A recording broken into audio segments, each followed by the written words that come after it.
బోయపాటి అంటే బాలకృష్ణ గుర్తొస్తారు. కానీ ఇప్పుడు నాగచైతన్య 25th మూవీ మాత్రం బోయపాటి తీయబోతున్నారు అనమాట. ఆల్రెడీ తండేలతోని మంచి సక్సెస్ సంపాదించిన ఈయనకి ఓ మాస్ ఎలివేషన్, అదేవిధంగా అలా గాల్లో అటు మన కార్లు లేవడం ఇలాంటి ఎలివేషన్స్తో ఒక సినిమా పడితే మాత్రం ఇంకైనా కెరీర్ సెట్ అనే అనుకోవచ్చు. సో ఎక్స్పెక్ట్ ఎలా చేయొచ్చు బోయపాటి డైరెక్షన్?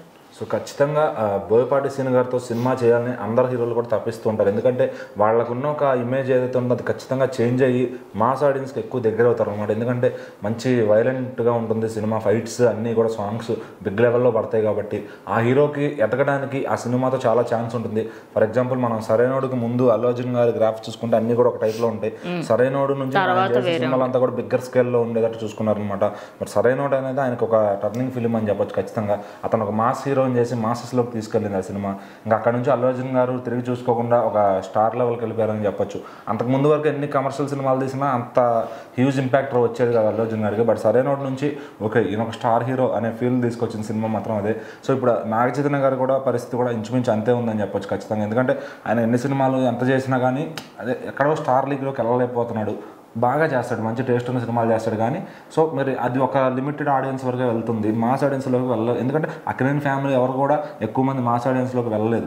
ఒకప్పుడు నాగార్జున గారు చేసిన ఎక్స్పెరిమెంట్ల వల్ల ఆయన క్లిక్ అయ్యాడు. కానీ సో అన్ని ఎక్స్పెరిమెంట్లు ఇప్పుడు నాగచైతన్య గారు అయితే చేయలేకపోతున్నారు. ఇంకా అఖిల్ పని సరే మరి ఇప్పుడు నాగచైతన్య గారికి ఒక మంచి టైం స్టార్ట్ అయింది. తండేలతో సూపర్ సక్సెస్లో ఉన్నారు. నెక్స్ట్ విరూపాక్ష డైరెక్టర్ లైన్లో పెట్టారు. మరి 25th ఫిలిం వస్తుంది. మరి దాన్ని ఒక ఐకానిక్ ఫిలిం చేయాలి అంటే ఎలాగా అనుకుని ఇప్పుడు దానికైతే ఖచ్చితంగా బోయపాటి గారిని అయితే సెట్ చేశారనమాట. మరి గీతా ఆర్ట్స్ ఆల్రెడీ బోయపాటి గారిని లాక్ చేసి ఎప్పుడో ఒక ఫోటో పెట్టారు నెక్స్ట్ సినిమా చేయబోతున్నాం అని చెప్పి. సో దానికి సూర్య గారు హీరో అని కాసేపు కథనాలు వచ్చినాయి, ఇంకెవరో ఉంటారని చెప్పి వచ్చినాయి. ఫైనల్లీ ఆ ప్రాజెక్ట్కి అయితే నాగచైతన్య గారిని సెట్ చేశారు. అది ఆయనకి 25th ఫిలింగా రాబోతుంది ఖచ్చితంగా. సో మరి బోయపాటి గారి హ్యాండ్ పడింది అంటే ఖచ్చితంగా నాగచైతన్య గారి కెరీర్ ఖచ్చితంగా బిగ్ టర్న్ తీసుకోబోతుందని చూసుకోవచ్చు. మరి స్కంద తర్వాత రామ్ గారు కూడా ఆ సినిమా ఫ్లాప్ అయినా కూడా ఆయనకు ఒక బిగ్ ఎలివేషన్స్ అయితే పడినాయి. సో మరి ఖచ్చితంగా ఎలివేషన్స్ అనేవి ఉంటేనే ఒక హీరో మాస్ హీరోగా ఇంప్రూవ్ అవుతాడు ఖచ్చితంగా. మరి నాగచైతన్య గారి కెరీర్ ఎలా ఇంప్రూవ్ అవుతుందో చూద్దాం.